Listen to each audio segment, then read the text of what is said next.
প্রথমে যেটা বলতে হবে, এটা কোনো ফ্যাসিলিটেড ডকইয়ার্ড না। এটা কিন্তু হচ্ছে জাস্ট খোলা জায়গার উপরে লঞ্চটা বানানো। এখন ফ্যাসিলিটেড ডকইয়ার্ডে যে ধরনের সুযোগ সুবিধা থাকে, যেমন লঞ্চ বানানোর জন্য পানিতে ভাসানোর যে জায়গাগুলো, লঞ্চিং যে জায়গাটা, সেটা কিন্তু সুন্দর করে একদম সোজা পানির দিকে নামে।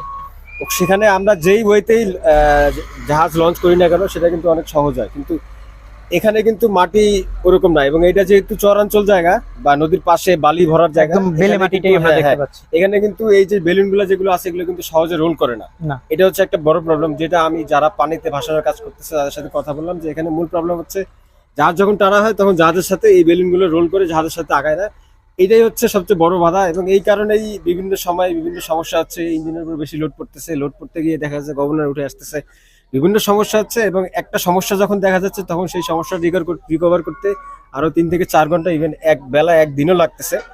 তো যেমন কালকে একটা সমস্যা হলো, সেটার পরে আজকে সারাদিন লাগলো সেই